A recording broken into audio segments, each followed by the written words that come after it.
We are not against with LGBTQ+.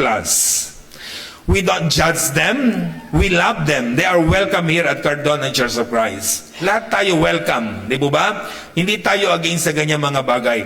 Ang kinukondemn ng Bible is homosexuality, same-sex marriage, pakikipagrelasyon at pakikipagtalik sa kapwa babae at lalaki. Yun ang bawal. Ngayon, kung pakiramdam mo babae ka, ang laki-laki ng katawan mo, pakiramdam mo ikaw si Darna, di ba?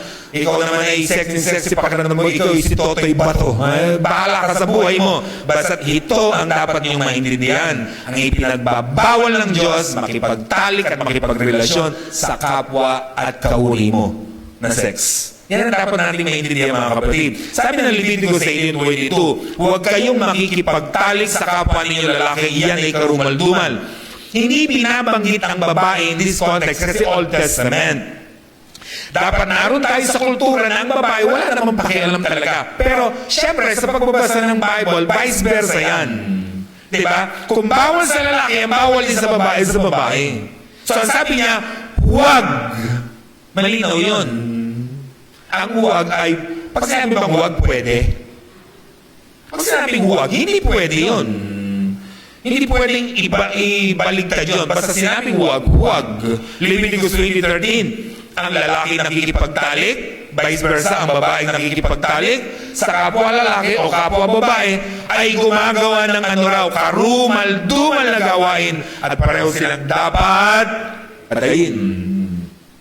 Kaya nga, di ba sabi ni Lot doon sa mga taga-Sodoma, huwag nyo gagawin yan, karumal-dumal yan, napakasama ng gagawin nyo. Wala kang pakialam, sabi nila. Anong nangyari sa kanila? O di pinatay sila ron. Napahamak sila at nilitsyon sila kasi yun ay karumal-dumal sa paningin ng Diyos. Roma 1:26-27. Nakita niyo? Old Testament ipinagbawal, New Testament ipinagbabawal. Pero mas klaro na sa New Testament. Tingnan niyo. Sinama ng babae. Dahil dito hinayaan sila ng Diyos sa mahalay na pagnanasa, ayaw nang makipagtalik ng babae sa lalaki ayon sa likas na kaparanan. Take note that word, likas na kaparanan. Pag sinabing likas, yun ang normal. Diba? Ganon din ang mga lalaki, ayaw na nilang makipagtalik sa mga babae ayon sa likas na kaparaanan. At sa kanilang kapwa lalaki sila nahuhumaling. Ginagawa nilang mga kasuklam-suklam na bagay.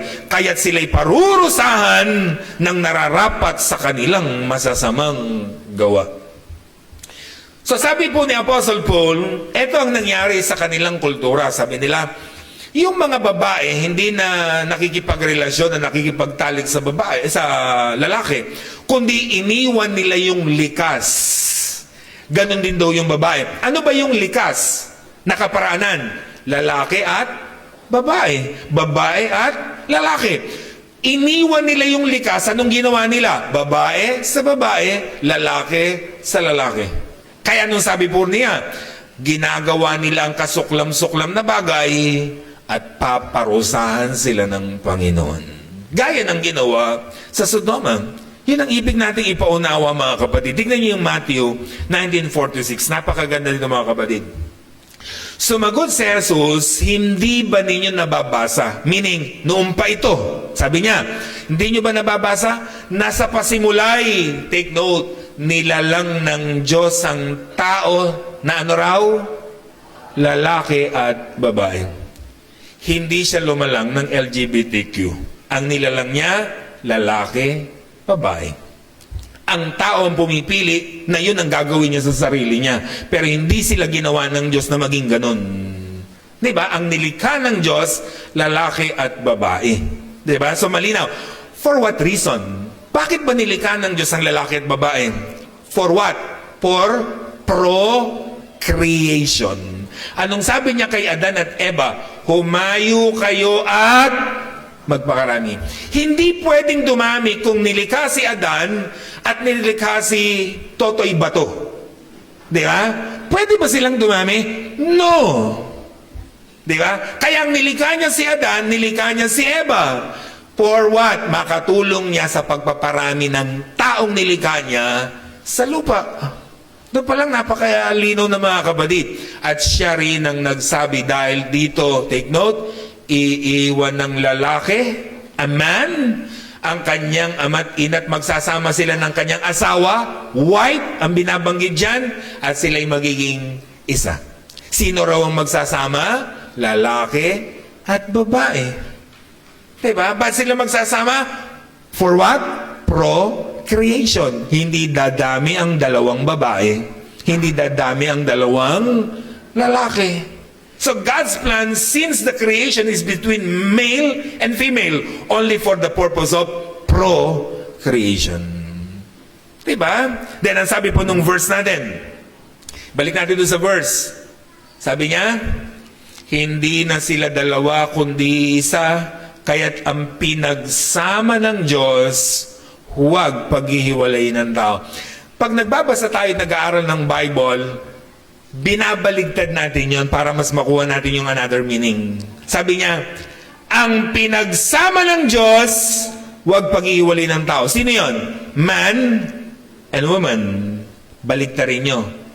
Ang hindi pinagsama ng Diyos, huwag pagsamahin ng tao. Sino ang hindi niya pinagsama? Lalaki sa lalaki, babae sa babae. Nakita niyo mga kapatid yung lesson? So, hindi sila pinagsama, huwag nating pagsamahin. Pero yung pinagsama ng Diyos, lalaki at babae, huwag nating paghihiwalayin.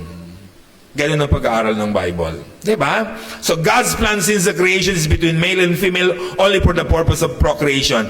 Sexual activities are only with marriage and within heterosexual marriage for the purpose of procreation, not homosexuality. Ang pinagsama ng Diyos, huwag paghiwalayin ng tao. So, kung hindi ka pinagsama, wag natin pagsasamahin.